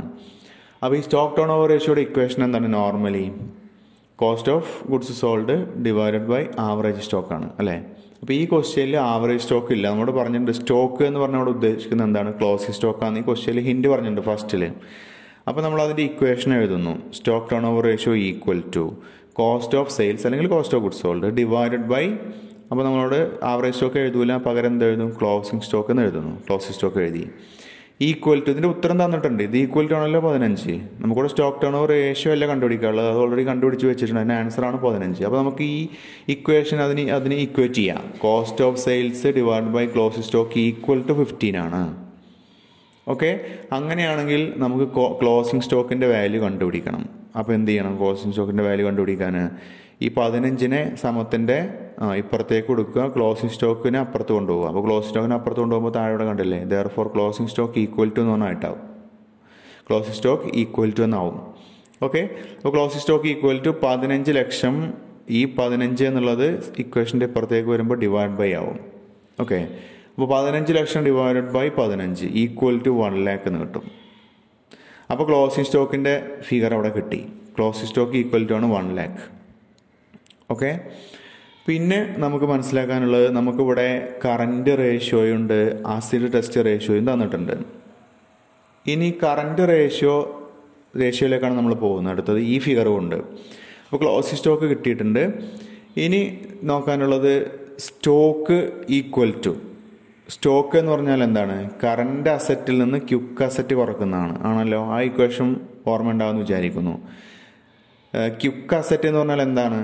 കറൻറ്റ് അസറ്റിൽ നിന്ന് സ്റ്റോക്ക് മൈനസ് ചെയ്യുന്നതാണല്ലോ. Stock plus prepaid expense. Current asset minus stock plus prepaid expense equal to ആണ് എന്ത് വരിക? Quick അസറ്റിൻ്റെ equation. ഓക്കെ, അത് നേരത്തെ പഠിച്ചിട്ടുണ്ടായിരിക്കും. നമ്മൾ ആദ്യ റേഷ്യോ പറഞ്ഞ സമയത്ത്, ക്യുക്ക് റേഷ്യോ പറഞ്ഞ സമയത്ത് പറഞ്ഞതായിരുന്നു. കറൻറ്റ് അസറ്റിൽ നിന്ന് കറൻറ്റ് അസറ്റിൽ നിന്ന് സ്റ്റോക്കും പ്രീപെയ്ഡ് എക്സ്പെൻസ്. അപ്പോൾ പ്രീപെയ്ഡ് എക്സ്പെൻസ് നമുക്ക് തൽക്കാലം വിടാം. നമുക്കിവിടെ സ്റ്റോക്കിൻ്റെ വാല്യൂ തന്നിട്ടുണ്ടല്ലോ. അപ്പോൾ ഈ സ്റ്റോക്ക് ഈക്വൽ ടു പറഞ്ഞാൽ ആ ഇക്വേഷൻ എങ്ങനെ മാറ്റി എഴുതാം? കറൻറ്റ് അസറ്റിൽ നിന്ന് അപ്പോൾ ക്യുക്ക് അസറ്റ് മൈനസ് ചെയ്ത് കഴിഞ്ഞാൽ കിട്ടുന്നത് സ്റ്റോക്ക് ആയിരിക്കും. മനസ്സിലായല്ലോ? ക്യുക്ക് അസറ്റ് എന്ന് പറഞ്ഞാൽ എന്താണ്? കറൻറ്റ് അസറ്റിൽ നിന്ന് സ്റ്റോക്ക് മൈനസ് ചെയ്യുന്നതാണ് ക്യുക്ക് അസറ്റ്. അപ്പോൾ കറൻറ്റ് അസറ്റിൽ നിന്ന് സ്റ്റോക്ക് മൈനസ് ചെയ്തു, അപ്പോൾ ക്യുക്ക് അസറ്റ് കിട്ടി. അപ്പോൾ ഈ quick asset current asset stock കൂട്ടിക്കഴിഞ്ഞാൽ ഏതും കിട്ടും? കറൻറ്റ് അസറ്റും കിട്ടും. അപ്പോൾ ആ ഇക്വേഷൻ ഒന്ന് തിരിച്ചെഴുതി കഴിഞ്ഞാൽ എങ്ങനെയും പറയാമല്ലോ. Current asset minus quick asset equal to stock ആയിരിക്കും. അപ്പോൾ ആ ഇക്വേഷനിലേക്ക് നമ്മൾ എത്തുന്നു. Stock equal to current asset minus quick asset. Okay, അപ്പോൾ നമുക്കിവിടെ ഇനി തന്നിട്ടുണ്ട് കറൻറ്റ് റേഷ്യോ 1.5 ആണ്. ആസിഡ് ടെസ്റ്റ് റേഷ്യോ അത് തന്നെയാണ് ക്യുക്ക് റേഷ്യോ എന്ന് പറഞ്ഞാൽ. ക്യുക്ക് റേഷ്യോയുടെ വേറെ പേരാണ് acid test ratio. Acid test ratio ക്വസ്റ്റ്യനിൽ 1.25 എന്ന് തന്നിട്ടുണ്ട്. അപ്പോൾ നമുക്കിവിടെ അറിയാം സ്റ്റോക്ക് എന്ന് പറഞ്ഞു കഴിഞ്ഞാൽ 1 ലക്ഷമാണ് നമുക്ക് നേരത്തെ കിട്ടിയല്ലോ. ക്ലോസിംഗ് സ്റ്റോക്ക് എന്ന് പറഞ്ഞാൽ അവിടെ ക്ലോസിംഗ് സ്റ്റോക്ക് ആണ് ഉദ്ദേശിക്കുന്നതെന്ന് പറഞ്ഞു. അപ്പോൾ നമ്മൾ സ്റ്റോക്കിൻ്റെ സ്ഥാനത്ത് ഏത് തന്നെ എടുക്കുക? ക്ലോസിംഗ് സ്റ്റോക്കിൻ്റെ വാല്യൂ ആയി കിട്ടിയിട്ടുള്ള 1 ലക്ഷം തന്നെ എടുക്കുന്നു. അപ്പോൾ നമുക്കിവിടെ സ്റ്റോക്ക് എന്ന് പറയുന്ന കാര്യം അറിയാം, സ്റ്റോക്ക് കണ്ടുപിടിക്കാനല്ല. അപ്പോൾ നമുക്കിനി ഈ സ്റ്റോക്കിൻ്റെ സ്ഥാനത്ത് എത്ര എഴുതുന്നു? 1 ലക്ഷം എന്ന് എഴുതുന്നു. അപ്പോൾ 1 ലക്ഷം ഈക്വൽ ടു, ഇനി നമ്മൾ ഇതിൻ്റെ റേഷ്യോ തന്നത് തമ്മിൽ മൈനസ് ചെയ്യാം. വേറെ ഫിഗർ ഇല്ലല്ലോ. അതായത് കറൻറ്റ് അസറ്റ് 1.5 ആണ്, ക്യുക്ക് അസറ്റ് 1.25 ആണ്. അത് തമ്മിൽ മൈനസ് ചെയ്യാം. കറൻറ്റ് അസറ്റിൻ്റെ സ്ഥാനത്ത് 1.5, അത് കറൻറ്റ് റേഷ്യോയുടെ ആൻസറാണ്, റേഷ്യോ ആണ്. 1.5 മൈനസ് ക്യുക്ക് അസറ്റുള്ളത് 1.25. ഓക്കെ, അപ്പോൾ 1.5 മൈനസ് 1.25 ഈക്വൽ ടു 0.25 എന്ന് കിട്ടും. ഓക്കെ, 0.25. അതിൻ്റെ മീനിങ് എന്താണ്? അതായത് 1,00,000 എന്നുള്ളത് 0.25 ഈക്വലാണ്. അപ്പോൾ നമുക്കിത് പോയിട്ട് ഇവിടെ അടുത്ത സ്റ്റെപ്പ് ഇവിടെ എഴുതിയിട്ടില്ല. നമുക്ക് അടുത്ത സ്റ്റെപ്പ് ഇത് PDF ആയതുകൊണ്ട് ഇവിടെ എനിക്ക് എഴുതാൻ പറ്റുന്നില്ല. അതുകൊണ്ട് അത് മനസ്സിലാക്കി വെക്കുക. 1,00,000 ഈക്വൽ ടു എത്രയായിട്ട് മാറും? 0.25 ആണ്. ഓക്കെ, 1,00,000 എന്നുള്ളത് 0.25 ആണ്. അതായത് സ്റ്റോക്കായിട്ടുള്ള 1,00,000 ഈക്വൽ ടു 0.25 ആണ്. അങ്ങനെയാണെങ്കിൽ കറണ്ട് അസറ്റ് ഈക്വൽ ടു ആണ് നമുക്ക് എങ്ങനെ എഴുതാം? കറണ്ട് അസറ്റ് ഈക്വൽ, കാരണം ഈ കറണ്ട് അസറ്റിൽ എന്തുണ്ട്? ഈ സ്റ്റോക്ക് കിടക്കുന്നുണ്ടല്ലോ. കറണ്ട് അസറ്റ് ഈക്വൽ ടു, ഇനി എന്താ എഴുതുക? ഈ സ്റ്റോക്കിന്റെ ഫിഗറായിട്ടുള്ള 1,00,000 ഡിവൈഡഡ് ബൈ, ഞാൻ കാൽക്കുലേഷൻ എളുപ്പത്തിന് ഇങ്ങനെ പറയുന്നു, 1,00,000 ഡിവൈഡഡ് ബൈ 1,00,000 എന്നുള്ള എത്രയാണ്? 0.25 ആണ്. 1,00,000 ഡിവൈഡഡ് ബൈ 0.25, അതായത് 1,00,000 എന്നുള്ള സ്റ്റോക്ക് 0.25 ആണ്. Into, okay, into current. അങ്ങനെയാണെങ്കിൽ കറണ്ട് അസറ്റ് എത്ര കറണ്ട് അസറ്റ് ഇവിടെ 1.5 ആണ്. അപ്പോൾ ഇൻറ്റു 1.5. മനസ്സിലായാലോ? കറണ്ട് അസറ്റ് നമുക്ക് കാൽക്കുലേറ്റ് ചെയ്യണം. അപ്പോൾ നമുക്ക് സ്റ്റോക്ക് എത്രയാണ്, അത് എത്രയാണ് ടോട്ടൽ കറണ്ട് അസറ്റിൽ അതിൻ്റെ റേഷ്യോ എന്ന് നമുക്കറിയാം. അത് ആ ഹിൻഡ് വെച്ചുകൊണ്ട് ടോട്ടൽ കറണ്ട് അസറ്റ് കണ്ടുപിടിക്കുകയാണ് ചെയ്യണത്. അപ്പോൾ സ്റ്റോക്കിൻ്റെ ഫിഗർ 1,00,000 ആണ്. ഈ 1,00,000 എന്നുള്ളത് എന്തിനു തുല്യമാണെന്ന് കിട്ടി? മുകളിൽ 0.25 തുല്യമാണെന്ന് കിട്ടിയിട്ടുണ്ട്. അപ്പോൾ 1,00,000 ഡിവൈഡഡ് ബൈ 0.25 ഇൻറ്റു 1.5. 1.5 എന്ന് അടിച്ചു കഴിഞ്ഞാൽ അത് ഏതിൻ്റെ ആൻസറാണ്? കറണ്ട് അസറ്റാണ്. അപ്പോൾ ഈക്വൽ ടു 6 lakh എന്ന് കിട്ടും. അതായത് കറണ്ട് അസറ്റ് 6 lakh ആണ്. മനസ്സിലായല്ലോ? കറണ്ട് അസറ്റ് അപ്പോൾ ടോട്ടൽ 6 lakh ആണ്. അതിലേതുണ്ട്? ഈ സ്റ്റോക്കൊക്കെ ഇൻക്ലൂഡിംഗ് ആണ്. കറണ്ട് അസറ്റ് 6 lakh ആണ്. ഇനി ഇതേപോലെ നമുക്ക് കറണ്ട് ലാബിലിറ്റിയും കണ്ടുപിടിക്കണം. Current liability, okay. അപ്പോൾ കറണ്ട് ലാബിലിറ്റി എന്നുള്ളത് നമ്മൾ എങ്ങനെ കണ്ടുപിടിക്കും? അതായത് നമുക്കറിയാലോ, ഈ കറണ്ട് റേഷ്യോ എന്നവിടെ മുകളിൽ നോക്കുക. കറണ്ട് റേഷ്യോ ഇത് 1.5 എന്നാണ്. ഈ റേഷ്യോൻ്റെ അപ്പുറത്ത് എന്തുണ്ടായിരിക്കും? 1.5:1 എന്നാണ്, അല്ലേ? 1:1. ആ 1 വരുന്നത് ലാബിലിറ്റിയാണ്. ഇപ്പോൾ 1.5:1 എന്നാണല്ലോ റേഷ്യോ ഫുള്ളായിട്ട് എഴുതുമ്പോൾ നമ്മൾ അതിൻ്റെ അർത്ഥം 1.5:1. അപ്പോൾ നമുക്കിനി കറണ്ട് ലാബിലിറ്റി കാണണം. അപ്പോൾ കറണ്ട് ലാബിലിറ്റി കാണുമ്പോൾ നമ്മൾ എന്ത് എഴുതുന്നു? നേരത്തെ കണ്ടുപിടിച്ചിട്ടുള്ള കറണ്ട് അസറ്റ് ഉണ്ട്, അത് 6 lakh ആണ്, അല്ലേ? ആ കറണ്ട് അസറ്റിൻ്റെ ഫിഗർ നമ്മൾ ടോട്ടൽ എഴുതുന്നു 6 lakh. ഈ 6 lakh എന്നുള്ളത് എത്രയാണ്? 1.5 ആണല്ലോ. അതായത് കറണ്ട് അസറ്റ് എന്നുള്ളത് 1.5 ആണ്. അത് നമ്മൾ കണ്ടുപിടിച്ചല്ലോ, ഇവിടെ ക്വസ്റ്റ്യനിൽ തന്നിട്ടുണ്ട്. കറണ്ട് റേഷ്യോ എന്ന് പറഞ്ഞ് തന്നിട്ടുള്ളത് കറണ്ട് അസറ്റിൻ്റെ പോർഷനാണ് ഈ ആദ്യം കാണിക്കുന്ന റേഷ്യോ. 1.5 എന്നുള്ളത് കറണ്ട് അസറ്റ്. ഇതിൻ്റെ അപ്പുറത്ത് എന്തുണ്ട്? കറണ്ട് ലാബിലിറ്റി ഉണ്ട്. അത് നമ്മൾ സാധാരണ ഇതിൽ എഴുതുന്നില്ല, ഇവിടെ എഴുതിയിട്ടില്ല. 1:1 എന്ന് കാണിക്കും. അപ്പോൾ അപ്പുറത്ത് കറണ്ട് ലാബിലിറ്റി ഉള്ളത് 1 ആണ്. കറണ്ട് ലാബിലിറ്റി അവിടെ എപ്പോഴും 1-ന് തുല്യമായിരിക്കും. അപ്പോൾ കറണ്ട് അസറ്റ് ആയിട്ടുള്ള 6,00,000 ഡിവൈഡഡ് ബൈ എത്ര എഴുതുക? 1.5. അത് 1.5 ആണെങ്കിൽ ഇൻറ്റു 1 ഇൻറ്റു, ഇവിടെ മുകളിൽ ഡിവൈഡ് ചെയ്യണമെന്ന് നേരെ താഴെയാണ് എഴുതിയിട്ടുള്ളത്, ഞാൻ മനസ്സിലാൻ വേണ്ടിയിട്ട് ഇങ്ങനെ വായിക്കുന്നത്. 6,00,000 ഡിവൈഡഡ് ബൈ 1.5, അതായത് 6,00,000 ആയിട്ടുള്ള കറണ്ട് അസറ്റ് 1.5 ആണ് എങ്കിൽ ഇൻറ്റു അതിൻ്റെ ഒരു പോർഷൻ 1 എത്രയാണ്, അതിനെ 1-ലേക്ക് നമ്മൾ കൺവേർട്ട് ചെയ്യാണ്. അപ്പോൾ ഈക്വൽ ടു 4 lakh എന്ന് കിട്ടും. ഓക്കെ, അപ്പോൾ അത് കറണ്ട് ലാബിലിറ്റിയാണ്. കറണ്ട് ലാബിലിറ്റി നമുക്ക് 4,00,000 എന്ന് കിട്ടി. ഇപ്പോൾ ഇവിടെ കറണ്ട്, ഇപ്പോൾ നമ്മൾ കണ്ടുപിടിച്ചില്ല കുറേ കാര്യങ്ങൾ, അതൊക്കെ കണ്ടുപിടിച്ചു. സ്റ്റോക്ക് കണ്ടുപിടിച്ചു, 1,00,000 ആണ്. കറണ്ട് അസറ്റ് ടോട്ടൽ 6,00,000 ആണ്. കറണ്ട് ലാബിലിറ്റി 4,00,000 ആണ്. ഇങ്ങനെ ഓരോന്നോരോന്നായിട്ട് കണ്ടുപിടിച്ചുകൊണ്ടിരിക്കുകയാണ്. ഇനിയുള്ളത് ക്യുക്ക് അസറ്റിൻ്റെ കാര്യമാണ്. ക്യുക്ക് അസറ്റിൽ ഇതുപോലെ നമ്മൾ ചെയ്യുന്നു. അപ്പോൾ ക്യുക്ക് അസറ്റ് ഈക്വൽ ടു നമുക്കറിയാം എത്രയാണ്? നമ്മളോട് നേരത്തെ കിട്ടിയിട്ടുണ്ട് 1 lakh ഡിവൈഡഡ് ബൈ 0.25. ഈ സ്റ്റോക്കിൻ്റെ വാല്യൂ വെച്ചിട്ടാണ് അവിടെ ചെയ്യണത്. അപ്പോൾ സ്റ്റോക്ക് നമുക്കറിയാലോ 1,00,000 രൂപയാണെന്നുള്ളത്. 1,00,000 ഡിവൈഡഡ് ബൈ 0.25. അങ്ങനെയാണെങ്കിൽ ഇൻറ്റു അതിൻ്റെ 1.25 പോർഷൻ ക്യുക്ക് അസറ്റ് ആയിരിക്കും. അത് നമ്മൾ 1.25 കൺവേർട്ട് ചെയ്യുന്നു. അതെവിടെ നിന്ന് കിട്ടി? അത് തന്നിട്ടുണ്ട് ഇവിടെ. ആസിഡ് ടെസ്റ്റ് റേഷ്യോയിൽ ക്യുക്ക് റേഷ്യോ 1.25 ആണ്. അപ്പോൾ ക്യുക്ക് അസറ്റ് 1.25 ആണ് എന്നാണ് അതിൻ്റെ ഉത്തരം. അപ്പോൾ നമ്മൾ 1,00,000 ഡിവൈഡഡ് ബൈ 0.25 ഇൻറ്റു 1.225 മാറ്റുന്നു. ഓക്കെ, അങ്ങനെ എഴുതാം. അതല്ല എങ്കിൽ നമ്മൾ നേരത്തെ ഇവിടെ അതിലേറെ സിമ്പിളായിട്ടുള്ളൊരു രൂപം ചിലപ്പോൾ ഇതായിരിക്കും നിങ്ങൾക്ക്. മൊത്തം കറണ്ട് അസറ്റ് നമുക്ക് കിട്ടിയിട്ടുണ്ട് 6,00,000 രൂപയാണ്. ഓക്കെ, മൊത്തം കറണ്ട് അസറ്റ് 6 ലക്ഷം രൂപയാണ്. അതിൽ സ്റ്റോക്കിൻ്റെ വാല്യൂ നമുക്ക് കൂടെ അറിയാലോ 1 ലക്ഷമാണെന്നുള്ളത്. അപ്പോൾ ഈ 6 ലക്ഷം മൈനസ് സ്റ്റോക്ക് 1 ലക്ഷം ചെയ്ത് കഴിഞ്ഞാൽ ബാക്കി 5 ലക്ഷം കിട്ടും. അതാണല്ലോ ക്വിക്ക് അസറ്റ്.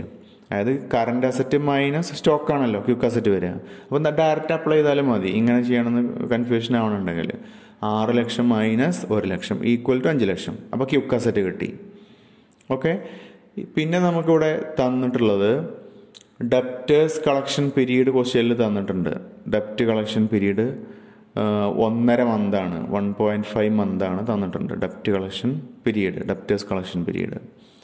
അപ്പോൾ അതിൻ്റെ ഇക്വേഷൻ നമുക്കറിയാം. ഡെപ്റ്റേഴ്സ് കളക്ഷൻ പീരീഡ് എന്ന് പറഞ്ഞു കഴിഞ്ഞാൽ നമുക്ക് എങ്ങനെ കാൽക്കുലേറ്റ് ചെയ്യാൻ? Normally debtors divided by credit sales ആണല്ലോ. അതൊക്കെ നേരത്തെ പഠിച്ച റേഷ്യോ ആണ്. ഇൻറ്റു നമ്മളതിനെ 12ലേക്ക് മാറ്റുന്നത്. അപ്പോൾ മാസത്തിൽ കിട്ടും. Debtors divide by credit sales into 12 ആണ്. അപ്പോൾ ഇവിടെ നമുക്ക് ഇതിലേക്ക് അറിയാവുന്ന ഫിഗേഴ്സ് സബ്സ്റ്റിറ്റ്യൂട്ട് ചെയ്യാം. അപ്പോൾ ഡെപ്റ്റേഴ്സ് നമുക്കറിയില്ല, അതാണ് നമ്മൾ കണ്ടുപിടിക്കാനുള്ളത്. Debtors divided by credit sale. അപ്പോൾ നമുക്കിവിടെ സെയിൽസ് എന്നാണ് തന്നിട്ടുള്ളത്. ക്വസ്റ്റ്യൻ നിങ്ങൾ നോക്കുക, ക്വസ്റ്റ്യനിൽ sale for the year 20 lakh ആണ്. അപ്പോൾ ഇങ്ങനെ ഒരു ക്വസ്റ്റ്യൻ വന്നു കഴിഞ്ഞാൽ അതിൽ ക്രെഡിറ്റ് സെയിലൊന്നും നമുക്ക് സെപ്പറേറ്റ് തരില്ല. അപ്പോൾ തന്നിട്ടുള്ള സെയിലിനെ തന്നെ നമ്മൾ ക്രെഡിറ്റ് സെയിലായിട്ട് കൺസിഡർ ചെയ്യുക. അതാണ് ചെയ്യാനുള്ളത്. അപ്പോൾ താഴെ ക്രെഡിറ്റ് സെയിലിൻ്റെ സ്ഥാനത്ത് 20 lakh എഴുതുന്നു. 20 lakh ഇൻറ്റു 12. ഈ 12 എന്ന് പറഞ്ഞു കഴിഞ്ഞാൽ മന്താണ്. കാരണം ഇത് റേഷ്യോ തന്നത് നമുക്ക് 1.5 മാസം എന്നാണല്ലോ. അപ്പോൾ അതുകൊണ്ട് നമ്മളിവിടെ എന്ത് എഴുതുന്നു? 12 എന്ന് എഴുതും. ഇനി അത് ഡേയ്സിലായിരുന്നു തന്നിരുന്നെങ്കിൽ നമ്മളിവിടെ 365 എന്ന രീതിയിൽ എഴുതണം. ഓക്കെ, ഇൻറ്റു 365 ചെയ്യണം. ഇതിന് ഈക്വൽ ടു ആണ് എത്ര? 1/2 എന്ന് പറയുമ്പോൾ 1.5 മാസം. അത് തന്നിട്ടുണ്ട് ക്വസ്റ്റ്യനിൽ. അപ്പോൾ അതിനോട് ഇക്വേറ്റ് ചെയ്യാണ്. ഇനി നമ്മൾ നേരത്തെ ചെയ്തിരുന്ന പോലെ തന്നെ ഇവിടെ ഡെപ്റ്റേഴ്സിനെ ഇക്വേഷൻ്റെ ഒരു ഭാഗത്താക്കണം. എന്നിട്ട് മറ്റുള്ളതിനൊക്കെ അപ്പുറപ്പുറം കൊണ്ടുപോവുക. ഓക്കെ, അങ്ങനെ അഡ്ജസ്റ്റ് ചെയ്യാം. അപ്പോൾ നമുക്ക് എങ്ങനെ എഴുതാം? നമ്മൾ ഡെപ്റ്റേഴ്സിനെ ഇവിടെ നിർത്താമെന്ന് വിചാരിച്ചു. ഇക്വേഷൻ്റെ അപ്പുറത്ത് ഡെപ്റ്റേഴ്സിനെ ഇവിടെ വെച്ചു. ഇനി ഈ 12നെയും 20 lakhനെയും അപ്പുറത്തേക്ക് കൊണ്ടുപോകണം. ഇക്വേഷൻ്റെ അപ്പുറത്തേക്ക് കൊണ്ടുപോകണം. അപ്പോൾ എങ്ങനെ പോകും? ഇക്വേഷൻ്റെ അപ്പുറത്തേക്ക് പോകുമ്പോൾ ഇവിടെ 20 lakh എന്നുള്ളത് ഡിവൈഡഡ് ബൈ ആണ്. അത് ഇക്വേഷൻ്റെ അപ്പുറത്തേക്ക് പോകുമ്പോൾ ഗുണിക്കണം എന്നാവും. അപ്പോൾ ഇവിടെ ₹20 lakh ഇവിടെ ഗുണിക്കണം എന്നായി. ഇനി ഇൻറ്റു 12 ആണ്. ഇവിടെ ഓൾറെഡി എന്തുണ്ട്? 1.5 ഇവിടെ ഓൾറെഡി ഉണ്ട് കേട്ടോ. 1.5 ഇവിടെ ഉണ്ട്. അപ്പോൾ 1.5 ഇവിടെ എഴുതി. ഡിവൈഡഡ് ബൈ ഇവിടെ ഇൻറ്റു 12 ആണ്. ഇൻറ്റു 12 എന്നുള്ള അപ്പുറത്തേക്ക് ഇൻറ്റു ടേം ഇക്വേഷൻ്റെ അപ്പുറം പോകുമ്പോൾ ഡിവൈഡഡ് ബൈ ആവും. ഡിവൈഡഡ് ബൈ എന്നുള്ള ടേം ഇക്വേഷൻ്റെ അപ്പുറത്തേക്ക് പോകുമ്പോൾ ഗുണിക്കണം എന്നാവും. അപ്പോൾ അതിങ്ങനെ മാറും ചുരുക്കത്തിൽ. ഡെപ്റ്റേഴ്സ് ഈക്വൽ ടു 20 ലക്ഷം ഇൻറ്റു 1.5 ഡിവൈഡ് ബൈ 12. അപ്പോൾ ഈക്വൽ ടു നമുക്ക് 2.5 ലക്ഷം രൂപ എന്ന് കിട്ടും. അപ്പോൾ ഡെപ്റ്റേഴ്സിൻ്റെ സംഖ്യ 2.5 ലക്ഷം രൂപയാണ്. ഓക്കെ, ഡെപ്റ്റേഴ്സിൻ്റെ സംഖ്യ 2.5 ലക്ഷം രൂപ. അപ്പോൾ അതുകൊണ്ട് നമ്മളിപ്പോൾ നേരത്തെ കണ്ടുപിടിച്ചത് ടോട്ടൽ കറണ്ട് അസറ്റ് കണ്ടുപിടിച്ചിരുന്നു. ടോട്ടൽ കറണ്ട് അസറ്റിൽ 1 ലക്ഷം രൂപ എത്രയാണ്? എന്താണ്? സ്റ്റോക്കാണ്. ഓക്കെ, അപ്പോൾ ബാക്കിയുള്ള അസറ്റ് ഉണ്ടല്ലോ, ബാക്കിയുള്ള അസറ്റ് ഇനി 5 ലക്ഷമാണുള്ളത്. അത് നമ്മൾ ക്വിക്ക് അസറ്റ് എന്ന് പറഞ്ഞ് എഴുതി നേരത്തെ വെച്ചിട്ടുണ്ട്. ഇതിൽ 2.5 ലക്ഷം രൂപ ഡെപ്റ്റേഴ്സാണ് എന്ന് മനസ്സിലായല്ലോ. അപ്പോൾ മൊത്തം ബാലൻസ് ഉള്ള കറണ്ട് അസറ്റിൽ നിന്നും 2.5 ലക്ഷം രൂപ കൂടെ മൈനസ് ചെയ്യാം. അപ്പോൾ നമുക്ക് 2.5 ലക്ഷം രൂപ എന്ന് കിട്ടും. അപ്പോൾ നമുക്ക് ഈ അസറ്റ് ടോട്ടൽ കറണ്ട് അസറ്റിനെ ഇപ്പോൾ 3 എണ്ണമായിട്ട് നമുക്ക് മനസ്സിലാക്കാം. ഒന്ന് സ്റ്റോക്ക് 1 ലക്ഷം, മറ്റൊന്ന് ഡെപ്റ്റേഴ്സ് 2.5 ലക്ഷം. അപ്പോൾ എത്രയായി? 1ഉം 2.5യും 3.5 ലക്ഷമായി. ഇനി ബാക്കിയുള്ളത് അതർ കറണ്ട് അസറ്റ്സ് എന്നുള്ള പേരിൽ നമ്മൾ എഴുതിയിടും. അത് 2.5 ലക്ഷം. ഓക്കെ, അപ്പോൾ അത് 3ആയിട്ട് സ്പ്ലിറ്റ് ചെയ്തു നമ്മൾ ടോട്ടൽ കറണ്ട് അസറ്റിന്. അപ്പോൾ എത്രത്തോളം സ്പ്ലിറ്റ് ചെയ്യാൻ പറ്റുമോ നമുക്ക് അവൈലബിൾ ആയിട്ടുള്ള ഇൻഫർമേഷൻ വെച്ചുകൊണ്ട് ഓരോ അസറ്റിനെയും നമുക്ക് ഐസൊലേറ്റ് ചെയ്യാൻ പറ്റുമോ ആ രീതിയിലൊക്കെ നമ്മൾ മാക്സിമം ചെയ്യണം. അതിന് വേണ്ടിയിട്ടാണ് ഇങ്ങനെ ചെയ്തിട്ടുള്ളത്. അപ്പോൾ അവിടെ 2.5 ലക്ഷം, അതോടുകൂടെ അതിൻ്റെ പരിപാടി അവിടെ തീരുന്നു. ഇനി നമ്മൾ അടുത്ത ചെയ്യാനുള്ളത് നമുക്ക് turn over to fixed asset എന്നുള്ളത് തന്നിട്ടുണ്ട്. അത് 1.5 ആണ് turn over of fixed asset. അത് fixed asset turn over ratio ആണ്. അത് നമ്മൾ നേരത്തെ കണ്ടിട്ടുണ്ട്. Fixed asset turn over ratio. അപ്പോൾ അത് ഇവിടെ തന്നിട്ടുണ്ട്. Fixed asset turn over ratio എന്നുള്ളത് എത്രയാണ്? അപ്പോൾ ഇവിടെ നമ്മളോട് പറഞ്ഞിട്ടുണ്ട്, ഇവിടെ ടേൺ ഓവർ എന്ന് പറഞ്ഞു കഴിഞ്ഞാൽ കോസ്റ്റ് ഓഫ് സെയിലാണ് എന്നുള്ളത് അല്ലേ. സെയിൽസ് അല്ലെങ്കിൽ കോസ്റ്റ് ഓഫ് സെയിൽസ് എടുക്കാം. സെയിൽസിൻ്റെ അഭാവത്തിൽ നമ്മൾ കോസ്റ്റ് ഓഫ് സെയിൽസിനെയൊക്കെ എടുക്കാറുണ്ട്. അപ്പോൾ ഇവിടെ നമ്മൾ ടേൺ ഓവർ എന്ന് പറഞ്ഞാൽ കോസ്റ്റ് ഓഫ് സെയിലാണ് എടുത്തിട്ടുള്ളത്. Okay, turn over to fixed asset ഇപ്പോൾ ഈക്വൽ ടു ടേൺ ഓവറിൻ്റെ സ്ഥാനത്ത് എത്ര എഴുതി? കോസ്റ്റ് ഓഫ് ഗുഡ്സ് സോൾഡ് നേരത്തെ കണ്ടുപിടിച്ചല്ലോ, അത് തന്നെയാണ് കോസ്റ്റ് ഓഫ് സെയിൽസ് 15 ലക്ഷം എന്ന് എഴുതുന്നു. Divided by fixed asset. അത് നമുക്ക് അറിയില്ല, അതാണ് കണ്ടുപിടിക്കേണ്ടത്. Divide by fixed asset equal to, ഇതിൻ്റെ ഉത്തരം തന്നിട്ടുണ്ട് 1.5 ആണെന്നുള്ളത്. അതായത് turn over to fixed asset 1.5 ആണ് എന്ന് തന്നിട്ടുണ്ട്. ഓക്കെ, അപ്പോൾ നമ്മളിനി അവിടെ ഫിക്സഡ് അസറ്റ് ഈക്വൽ ടു, ഇവിടെ ഈ താഴെയുള്ള ഫിക്സഡ് അസറ്റിനെ ഇക്വേഷൻ്റെ ഇപ്പുറത്തേക്ക് മാറ്റുന്നു. അപ്പോൾ നമ്മൾ അതിനെ ഇക്വേഷൻ്റെ ഇപ്പുറത്തേക്ക് കൊണ്ടുവരുന്നു. അപ്പോൾ ഇവിടെയുള്ള 1.5 ഇനി ഇക്വേഷൻ താഴെ ഇപ്പുറത്തോട്ട് വരുമ്പോൾ അത് ഇൻറ്റു ടേമായിട്ട് കിടക്കാനുള്ള അതിന് ഡിവൈഡ് ബൈയിലേക്ക് മാറും. അപ്പോൾ 15 ലക്ഷം divided by 1.5 equal to 10 lakh. അപ്പോൾ ഫിക്സഡ് അസറ്റിൻ്റെ വാല്യൂ ഇവിടെ നിന്ന് കിട്ടി. Fixed asset equal to 10 lakh ആണ്. ഇനി നമ്മളോട് ക്വസ്റ്റ്യനിൽ പറഞ്ഞിട്ടുണ്ട് fixed asset to net worth equal to 5/6 ആണെന്നുള്ളത്. Fixed asset to net worth 5/6 ആണ്. അപ്പോൾ ഇവിടെ നെറ്റ് വർത്ത് എന്ന് പറഞ്ഞാൽ ഇവിടെ നോക്കുക, fixed asset to net worth 5/6. അപ്പോൾ ഫിക്സഡ് അസറ്റ് ഇതിൽ ആദ്യത്തേതാണ് 5. ഫിക്സഡ് അസറ്റ് 5ഉം നെറ്റ് വർത്ത് 6ഉം ആണ്. ആ രീതിയിൽ മനസ്സിലാക്കുക. ഓക്കെ, അപ്പോൾ നമുക്ക് ഫിക്സഡ് അസറ്റിൻ്റെ സംഖ്യ അറിയാം. എത്രയാണ്? 10 ലക്ഷം മുകളിൽ കിട്ടിയാലോ. അപ്പം നമ്മളവിടെ എന്ത് ചെയ്യുന്നു? നെറ്റ് വർത്ത് കണ്ടുപിടിക്കണം. അതാണ് നമ്മുടെ അടുത്ത കാര്യം ചെയ്യാനുള്ളത്. അപ്പോൾ അടുത്ത സ്റ്റെപ്പിൽ നമ്മൾ ഈ ഫിക്സഡ് അസറ്റ് 10 ലക്ഷം എന്നുള്ളത് എഴുതുന്നു. ഇവിടെ കാണാം, ഇത് ഫിക്സഡ് അസറ്റ് 10 ലക്ഷം. ഇതെത്രയാണ്? 5 ആണെന്ന് പറഞ്ഞല്ലോ. ഫിക്സഡ് അസറ്റ് എന്നുള്ളത് 5 ആണ്. അപ്പോൾ ഡിവൈഡഡ് ബൈ 5. ഫിക്സഡ് അസറ്റ് 5 ആണ്. ഇൻറ്റു നമുക്ക് ഏതിലേക്ക് കൺവേർട്ട് ചെയ്യണം? 6ലേക്കാണ് അതിനെ ഇനി മാറ്റേണ്ടത്. 6 എന്ന് പറയുമ്പോൾ നെറ്റ് വർത്താണ്. അപ്പോൾ അതിനെ ഇൻറ്റു 6 അടിച്ചു കഴിഞ്ഞാൽ നമുക്ക് 6ലേക്ക് മാറും. അതിൻ്റെ 6th പോർഷൻ കിട്ടും. ഓക്കെ, 6th പോർഷനിലേക്ക് അത് മാറുന്നു. അപ്പോൾ 10 ലക്ഷം ഡിവൈഡഡ് ബൈ 5 ഇൻറ്റു 6. അതാണ് ഇവിടെ വന്നിട്ടുള്ളത്.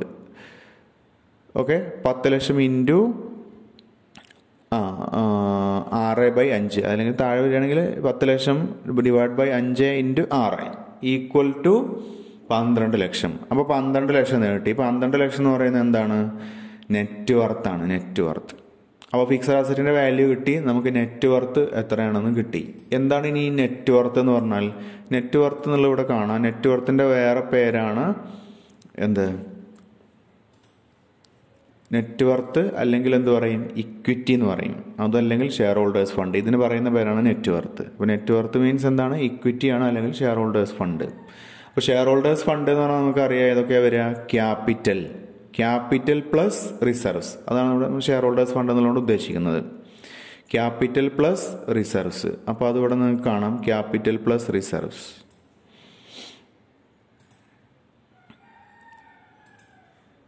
ഇതാണ് ഇക്വേഷൻ. Capital plus reserve. ക്യാപിറ്റലും റിസർവും ചേർന്ന ഫിഗറിനാണ് നമ്മൾ നെറ്റ് വർത്ത് എന്ന് പറയുന്നത്. ഇനി നമുക്ക് ക്വസ്റ്റ്യനിൽ ഇവിടെ തന്നിട്ടുണ്ട് ഈ റേഷ്യോ ഓഫ്, ഇവിടെ കാണാം, ratio of reserve to share capital. റിസർവും ഷെയർ ക്യാപിറ്റലും തമ്മിലുള്ള അനുപാതം 1/3 ആണ്. ഓക്കെ, അങ്ങനെ പറഞ്ഞാൽ ഇനി എന്താണെന്നുള്ളതാണ് നമ്മൾ മനസ്സിലാക്കാനുള്ളത്. നെക്സ്റ്റ്, ഇപ്പോൾ ratio of reserves to capital 1/3 ആണ്. 1/3 എന്ന് പറയാം, അല്ലെങ്കിൽ നമ്മൾ പെർസെൻറ്റേജിൽ പറയുകയാണെങ്കിൽ 3/1 എന്ന് പറഞ്ഞാൽ 33.33% ആണല്ലോ. അപ്പോൾ ഇങ്ങനെ പറഞ്ഞു കഴിഞ്ഞാൽ ദാറ്റ് മീൻസ് നെറ്റ് വർത്തിൻ്റെ 1/4 ആയിരിക്കും അത്. ഓക്കെ, റിസർവ്സ് ടു ക്യാപിറ്റൽ 1/3 ആണെന്ന് പറഞ്ഞാൽ ഈ നെറ്റ് വർത്തിൻ്റെത് എത്ര ആയിരിക്കും? അത് 1/4 ആയിരിക്കും. അതിനൊരു എക്സാമ്പിൾ ഇവിടെ പറയാം, ഒന്ന് ശ്രദ്ധിച്ചോ. ചില ആളുകൾക്ക് അതിങ്ങനെ പറയുമ്പോൾ കൺഫ്യൂഷൻ ഉണ്ടാവാൻ സാധ്യതയുണ്ട്. അപ്പോൾ നെറ്റ് വർത്ത് നമ്മൾ മനസ്സിലാക്കി, ക്യാപിറ്റലും റിസർവും ചേർന്നതാണ് നെറ്റ് വർത്ത്. അത് മൊത്തം എമൗണ്ട് ഇപ്പോൾ 1 ലക്ഷം രൂപയാണെന്ന് വിചാരിച്ചു. അതായത് നെറ്റ് വർത്ത് 1 ലക്ഷമാണ്. ആ 1 ലക്ഷത്തിൽ എന്തുണ്ട്? ക്യാപിറ്റലും ഉണ്ട്, റിസർവും ഉണ്ട്. അപ്പോൾ അതിൽ സപ്പോസ് റിസർവ് 25,000 രൂപയാണെന്ന് കരുതുക.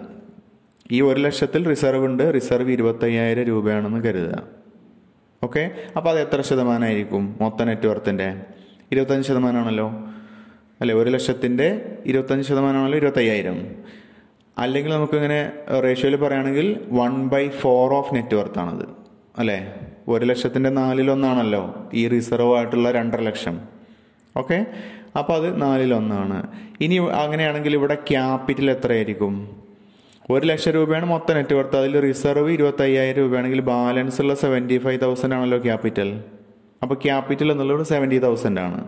അങ്ങനെയാണെങ്കിൽ ഈ റിസർവ് ആയിട്ടുള്ള 25,000 ഈ ക്യാപിറ്റലിൻ്റെ എത്ര പോർഷനാണ്? നെറ്റ് വർത്തിൻ്റെ അല്ല, റിസർവ് ക്യാപിറ്റലിൻ്റെ എത്ര ശതമാനമായിരിക്കും? 3/1 ആണല്ലോ. കാരണം ക്യാപിറ്റൽ 75,000 ആണ്, റിസർവ് 25,000 ആണ്. അപ്പോൾ ഈ 25,000 എന്നുള്ളത് 75,000-ന്റെ 1/3 ഭാഗമാണല്ലോ, അല്ലെങ്കിൽ 33% ആണ്. അപ്പോൾ അതുകൊണ്ടാണ് എന്ത് പറഞ്ഞത്, റിസർവ് ക്യാപിറ്റലിൻ്റെ 1/3 ആണെങ്കിൽ, അല്ലെങ്കിൽ നമുക്ക് സംഖ്യയായിട്ട് പറയുകയാണെങ്കിൽ ഈ 75,000-ന്റെ 1/3 അല്ലെങ്കിൽ 33.33% അത് ടോട്ടൽ നെറ്റ്വർത്തിൻ്റെ എത്രയായിരിക്കും, 1/4 ആയിരിക്കും. മനസ്സിലായാലും. അപ്പോൾ അതാണ് ഇവിടെ ഫസ്റ്റിൽ ഈ സെൻറ്റൻസ് പറഞ്ഞത്. ക്യാപിറ്റലിൻ്റെ 1/3 ആണെങ്കിൽ, ഒന്നുകൂടെ പറയാം, റിസർവ് ക്യാപിറ്റലിൻ്റെ 1/3 ആണെങ്കിൽ റിസർവ് നെറ്റ് വർത്തിൻ്റെ 1/4 ആയിരിക്കും. അതിപ്പോൾ നമ്മൾ ഈ സ്റ്റേജിൽ അത് മനസ്സിലാക്കി. നെറ്റ് വർത്തിൻ്റെ 1/4 ആണ് എന്നുള്ളത്, ഇവിടെ നെറ്റ് വർത്തിൻ്റെ 1/4 ആണ്. ഓക്കെ, അപ്പോൾ ആ ഒരു കൺഫ്യൂഷൻ ഇപ്പോൾ മാറിയിട്ടുണ്ടാകുമെന്ന് വിചാരിക്കുന്നു. അപ്പോൾ ഇങ്ങനെ പഠിച്ചു വെക്കുക, എന്ത്, ക്യാപിറ്റലിൻ്റെ 1/3 എന്ന് പറഞ്ഞു കഴിഞ്ഞാൽ നെറ്റ് വർത്തിൻ്റെ 1/4 ആയിരിക്കും. ആ ഒരു പോയിന്റ് മനസ്സിൽ വെക്കുക. ഓക്കെ, എന്നിട്ട് ഇനി ഇവിടെ അത് സോൾവ് ചെയ്യാം. ദെയർഫോർ റിസർവ് ഈക്വൽ ടു, അപ്പോൾ അതുകൊണ്ട് റിസർവ് ഈക്വൽ ടു, ഇപ്പോൾ നമുക്ക് നെറ്റ് വർത്ത് ഉണ്ടല്ലോ, 12 ലക്ഷം രൂപയാണ് നെറ്റ് വർത്ത് കിട്ടിയിട്ടുണ്ട്. അപ്പോൾ 12 ലക്ഷം എന്നുള്ളത് നെറ്റ് വർത്താണ്. അപ്പോൾ അതിൻ്റെ എത്ര ആയിരിക്കും എന്ന് കണ്ടു, 1/4 ആയിരിക്കും. ഓക്കെ, അപ്പോൾ ഇൻറ്റു 1/4, 12 ലക്ഷം ഇൻറ്റു 1/4 എന്ന് ചെയ്യുന്നു. 1/4 ആയുള്ള കാര്യം എന്താണ്, നെറ്റ് വർത്തിൻ്റെ 1/4 ആണ് റിസർവ്. റിസർവ് ഷെയർ ക്യാപിറ്റലിൻ്റെ 1/3 ആണെന്നാണ് പറഞ്ഞത്. അങ്ങനെയാണെങ്കിൽ റിസർവ് നെറ്റ് വർത്തിൻ്റെ 1/4 ആയിരിക്കും. അപ്പോൾ നമ്മളത് 1/4 പോർഷൻ കാണുന്നു. 12 ലക്ഷം ഇൻറ്റു 1/4 ഈക്വൽ ടു 3 lakh. അപ്പോൾ റിസർവ് നമുക്ക് എത്ര കിട്ടി, 3 lakh ആണെന്ന് കിട്ടി. ഓക്കെ, അപ്പോൾ നെറ്റ് വർത്ത് മൊത്തത്തിലാണ് എത്രയാണ്, 12 ലക്ഷം രൂപ. അതിൽ റിസർവ് എത്രയാണെന്ന് കിട്ടി, എത്രയാണ്, 3 ലക്ഷം. അപ്പോൾ ബാക്കിയുള്ള 9 ലക്ഷം എന്തായിരിക്കും, ക്യാപിറ്റൽ ആയിരിക്കും. അപ്പോൾ അതുകൊണ്ട് therefore share capital equal to ഈ 12 ലക്ഷം മൈനസ്, ഇപ്പോൾ നമ്മൾ മുമ്പ് കണ്ടുപിടിച്ച റിസർവ് മൈനസ് ചെയ്യുന്നു. അപ്പോൾ ഈക്വൽ ടു 9 lakh എന്ന് കിട്ടി. ഓക്കെ, അപ്പോൾ നെറ്റ് വർത്തിനെ സ്പ്ലിറ്റ് ചെയ്യാൻ വേണ്ടിയിട്ടാണ് ഇപ്പോൾ ഇതിങ്ങനെ ചെയ്യണത്. നെറ്റ് വർത്ത് പറയുമ്പോൾ അതിൽ ക്യാപിറ്റലും ഉണ്ട് റിസർവും ഉണ്ട്. ഇത് വേർതിരിച്ചറിയണം എത്രയാണെന്നുള്ളത്. വേർതിരിച്ചറിയാനുള്ള ഒരു മാർഗ്ഗം ക്യാപിറ്റൽ ടു റിസർവ് റേഷ്യോ തന്നിട്ടുണ്ട്, റിസർവ് ടു ക്യാപിറ്റൽ റേഷ്യോ തന്നിട്ടുണ്ട്. അത് വെച്ച് കണ്ടുപിടിക്കുക എന്നുള്ളതാണ്. അപ്പോൾ അത് കണ്ടുപിടിച്ചു. ഓക്കെ, ഇനി തന്നിട്ടുള്ള അല്ലെങ്കിൽ കിട്ടിയിട്ടുള്ള വിവരങ്ങൾ വെച്ചുകൊണ്ട് നമ്മൾ ബാലൻസ് ഷീറ്റ് കൺസ്ട്രക്ട് ചെയ്യുന്നു. അപ്പോൾ ഇവിടെ നോക്കുക, ലിയബിലിറ്റി സൈഡ് ആദ്യം പറയാം. ഷെയർ ക്യാപിറ്റൽ ഇപ്പോൾ നമ്മൾ എത്ര എഴുതി, 9 lakh, റിസർവ് 3 lakh. അപ്പോൾ ഇത് രണ്ടും കൂടെ ചേർത്ത് നമ്മൾ ഒറ്റയടിക്ക് നെറ്റ് വർത്ത് എഴുതിയാലും ടോട്ടൽ ബാലൻസ് ഷീറ്റിനെ ബാധിക്കൂല. പക്ഷേ അതിന് സ്പ്ലിറ്റ് ചെയ്യാൻ ഇവിടെ റേഷ്യോ തന്നതുകൊണ്ട് നമ്മൾ അതിനെ സ്പ്ലിറ്റ് ചെയ്ത് എഴുതണം. ഓക്കെ, അല്ലെങ്കിൽ ഇത് രണ്ടും ചേർത്താലും 12 ലക്ഷം തന്നെയാണല്ലോ വരുന്നത്. പിന്നെ ഉള്ളത് കറണ്ട് ലിയബിലിറ്റീസ് ആണ്. നമ്മൾ നേരത്തെ കണ്ടുപിടിച്ചിട്ടുണ്ട് 4 ലക്ഷം. അപ്പോൾ അത്രയാണ് ഐറ്റംസ് ആണ് അവിടെ ഉള്ളത്. പിന്നെ അസറ്റ് സൈഡിലേക്ക് വരുന്നു, ഫിക്സഡ് അസറ്റ് അത് 10 ലക്ഷം കണ്ടുപിടിച്ച് വെച്ചിട്ടുണ്ട്. ഓക്കെ, പിന്നെ കറണ്ട് അസറ്റാണ്. കറണ്ട് അസറ്റിൻ്റെ ടോട്ടൽ ഇവിടെ ടോട്ടൽ കോളത്തിൽ കാണാം 6 lakh.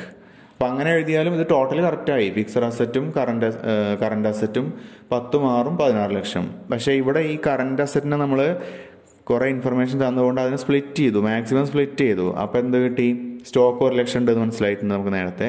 ഡെപ്റ്റേഴ്സ് 2.5 ഉണ്ട് എന്ന് മനസ്സിലായിട്ടുണ്ട്. ബാക്കിയുള്ളത് അതർ കറണ്ട് അസറ്റ്, അത് നമുക്ക് അറിഞ്ഞുകൂടാ എന്താണെന്നുള്ളത്. പക്ഷേ നമ്മൾ അതേഴ്സ് എന്ന് പറഞ്ഞാൽ എഴുതി വെക്കുന്നു 2.5 ലക്ഷം. ഇതിൻ്റെ സമ്മാണ് 6 ലക്ഷം. ഇങ്ങനെ മാക്സിമം നമ്മൾ എത്രത്തോളം ഐറ്റംസ് ഇതിലേക്ക് സ്പ്ലിറ്റ് ചെയ്ത് എഴുതാൻ പറ്റുമോ ഇതൊക്കെ വെച്ചുകൊണ്ട് ചെയ്യാം. ഇപ്പോൾ നമ്മൾ ഇനി തന്നിട്ടുള്ള ക്വസ്റ്റ്യൻ അല്ല, അങ്ങനെ ടോട്ടൽ 16 ലക്ഷം രണ്ട് സൈഡും ഈക്വൽ ആവും.